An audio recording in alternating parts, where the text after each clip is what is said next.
రాజకీయాల్లో కాకరేపిన phone tapping case final stage కు చేరింది. విచారణలో కీలక విషయాలు సేకరించిన సిట్ ఇప్పుడు ఎస్ఐబి కేంద్రంగా ఫోన్ ట్యాపింగ్ దందా నడిచినట్లు గుర్తించింది.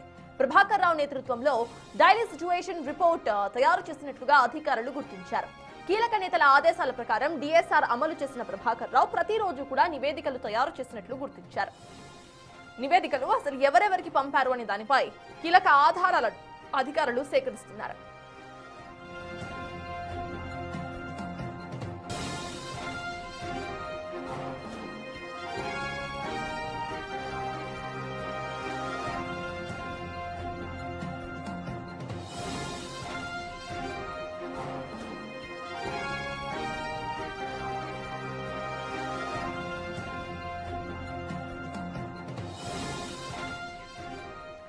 ఎస్ఐబిలో రాజకీయ నిఘా కోసం ఎస్ఓటీ టీం ఏర్పాటు చేసినట్లుగా అధికారులు గుర్తించారు. స్పెషల్ ఆపరేషన్ టార్గెట్స్ పేరుతో టీం ఏర్పాటు చేసి ఇన్ఛార్జ్ గా ప్రణీత్ రావు బాధ్యతలను నిర్వహించినట్లుగా సిట్ గుర్తించింది. ఎప్పటికప్పుడు సేకరించిన డేటా మొత్తాన్ని కూడా హార్డ్ డిస్క్ లో సేవ్ చేసినట్లుగా గుర్తించారు. అయితే ఎన్నికల ఫలితాల తర్వాత హార్డ్ డిస్క్లను ప్రణీత్ రావు ధ్వంసం చేసినట్లుగా అధికారులు తేల్చారు.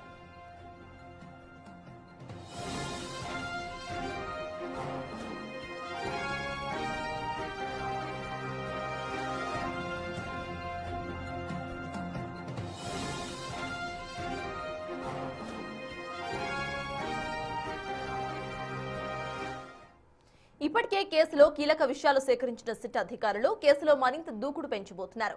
త్వరలోనే మాజీ సీఎం కేసీఆర్ పై ఛార్జ్ షీట్ వేసేందుకు సిట్ అధికారులు ఇప్పటికే సిద్ధమయ్యారు. వారం రోజుల్లో అడిషనల్ ఛార్జ్ షీట్ దాఖలు చేసే అవకాశం సైతం ఉన్నట్టుగా తెలుస్తోంది. ఇటు బీఆర్ఎస్ నేతలు కేటీఆర్, హరీష్ రావు, సంతోష్ రావుల పాత్రపై పూర్తి సాక్ష్యాధారాలతో నేర అభియోగాలు నమోదు చేసే దిశగా సిట్ బృందం కసరత్తును చేస్తోంది. అలాగే ఫోన్ ట్యాపింగ్ కు అనుమతించిన రివ్యూ కమిటీ అధికారులను సాక్షులుగా పేర్కొంటున్నారు. పక్కా ఎవిడెన్స్ తో అభియోగాలు నమోదు చేసే అవకాశం కనిపిస్తోంది. వీటితో పాటు ఫోన్ ట్యాపింగ్ వ్యవహారంలో ఆర్థిక లబ్ధి, రాజకీయ ప్రయోజనాలపై సిట్ అధికారులు ఫోకస్ చేశారు. అయితే కేసులో ఓ ఐఏఎస్ అధికారి అప్రూవర్ గా మారతాడు అని సమాచారం ఉన్నట్లుగా తెలుస్తోంది.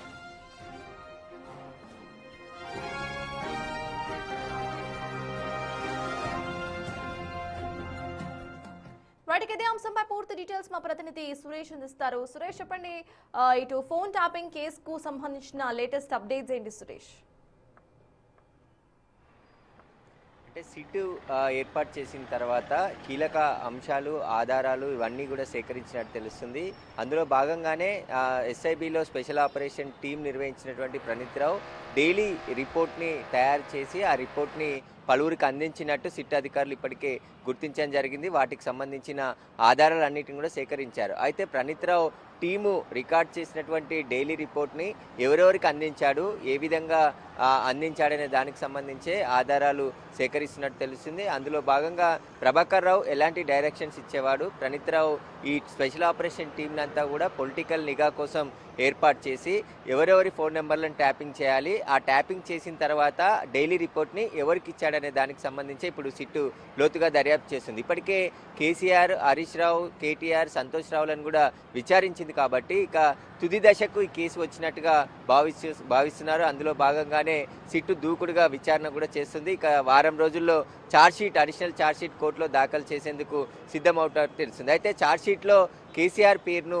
ఏ విధంగా చేరుస్తారు, నిందితుడిగా చేరుస్తారా, సాక్షిగా చేరుస్తారా అనేదే ఇప్పుడు క్వశ్చన్ మార్క్గా ఉన్నటువంటి అంశం. ఖచ్చితంగా కేసీఆర్కి సంబంధించిన పూర్తి ఆధారాలు కూడా సేకరించి ఆయనను విచారించారు. కాబట్టి కేసీఆర్ ఇచ్చిన స్టేట్మెంటు, హరీష్ రావు ఇచ్చిన స్టేట్మెంటు, ప్రణీత్ రావు ఇదే విధంగా కేటీఆర్, సంతోష్ రావు ఇచ్చినటువంటి స్టేట్మెంట్ కూడా చాలా కీలకంగా ఈ కేసులో ఉన్నట్టు తెలుస్తుంది. అంతేకాకుండా ఓ ఐఏఎస్ అధికారి అప్రూవర్గా మారడంతో ఫోన్ ట్యాపింగ్ అంశంలో అతన్ని కూడా బాధితుడిగా ఉన్నట్టు చెప్తున్నటువంటి పరిస్థితి ఉంది. ఎందుకంటే తనను ఫోన్ ట్యాపింగ్ చేసి భూ దందాలకు సంబంధించి రంగారెడ్డి జిల్లా కలెక్టర్గా ఉన్న సమయంలో కావచ్చు, ఇటు అనేక రెవెన్యూకు సంబంధించిన భూ బదలాయింపులు కూడా జరిగాయని చెప్పేసి కూడా ఆయన కూడా స్టేట్మెంట్ ఇచ్చినట్టు తెలుస్తుంది. కాబట్టి ఇప్పుడు ఈ ఫోన్ ట్యాపింగ్ కేసులో ఏం జరగబోతుంది నెక్స్ట్ అనేది కూడా రాజకీయ ప్రకంపనలు మొదలయ్యే అవకాశం ఉంటుంది. ఎందుకంటే గత వారం రోజులుగా కూడా అనేక మందిని విచారణలో అనేక అంశాలు సేకరించడం జరిగింది. ఆధారాలు ఏదైతే టెక్నికల్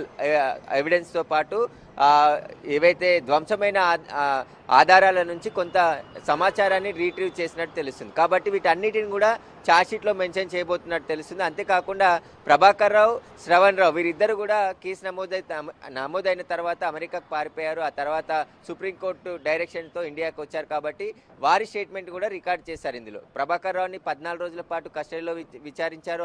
అంతకుముందు అనేక సార్లు పోలీస్ స్టేషన్కి పిలిచి విచారించారు. కాబట్టి ఈ కేసుకు సంబంధించి ఇప్పుడు సిట్ అధికారులు రోజు భేటీ అయ్యి ఛార్జ్షీట్లో ఎలాంటి అంశాలు మెన్షన్ చేయాలి, ఇప్పటివరకు సేకరించిన ఆధారాలన్నిటిని కూడా ఛార్జ్షీట్లో ఏ రూపంలో సబ్మిట్ చేయాలి, వాటన్నిటికీ సంబంధించిన మీటింగ్స్ వరుసగా కమాండ్ కంట్రోల్లో సజ్జనార్ నేతృత్వంలో జరుగుతున్నాయి. కాబట్టి ఈ వారం రోజుల్లో కీలక పరిణామాలు జరిగే అవకాశం కనబడుతుంది.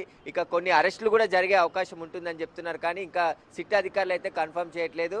ఎవరి అరెస్టులు ఉంటాయి, రాజకీయ నాయకుల లింకులు ఈ కేసులో ఏ విధంగా ఉన్నాయి, కోర్టులో ఎలా ప్రూవ్ చేయబోతున్నారు అనేది ఇప్పుడు ఛార్జ్షీట్లో తెలిపే అవకాశం ఉంటుంది. కోర్టు డైరెక్షన్తో ముందుకు వెళ్ళే అవకాశం కూడా ఉంది. ఎందుకంటే ప్రతిపక్షాలు ఈ కేసుని ఒక సీరియల్ లాగా సాగదీస్తున్నారు తప్ప ఇందులో ఒరిగింది ఏమి లేదు, తేల్చింది ఏమీ లేదు అని చెప్పేసి కూడా వాళ్ళు ఆరోపణలు చేస్తున్నారు. కాబట్టి ఇక వాటికి కూడా ముగింపు పలికే దిశగానే సిట్టు దర్యాప్తు కొనసాగుతున్నట్టు తెలుస్తుంది.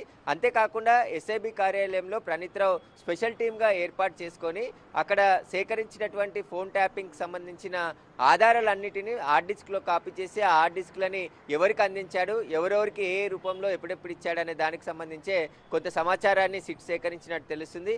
ఇక కేటీఆర్, హరీష్ రావు, సంతోష్ రావు ఇన్వాల్వ్మెంట్ ఈ కేసులో ఎంతవరకు ఉందనే దానికి సంబంధించి కూడా పూర్తి ఆధారాలు సేకరించినట్టు తెలుస్తుంది. ఇక కేసీఆర్కి సంబంధించి కూడా ఆయన స్టేట్మెంట్ రికార్డ్ చేశారు. ఇక ఛార్జ్షీట్లో కేసీఆర్ పేరు కూడా మెన్షన్ చేయబోతున్నట్టు తెలుస్తుంది. కాబట్టి ఇప్పుడు సిట్టు దూకుడుగా వ్యవహరిస్తుంది.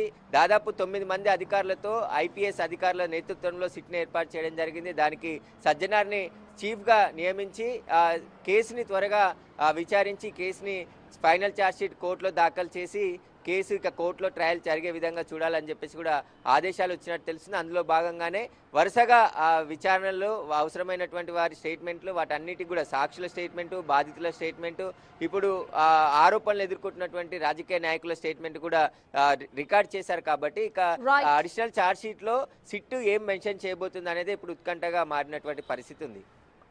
Yes, thank you Suresh. ఇటు తెలంగాణ రాజకీయాల్లో కాకరేపిన ఫోన్ ట్యాపింగ్ కేసు ముందుకు సాగుతోంది. ఫర్దర్ గా కూడా రాజకీయ నేతల అరెస్టులు సైతం ఉండే అవకాశాలు ఉన్నట్టుగా క్లియర్ గా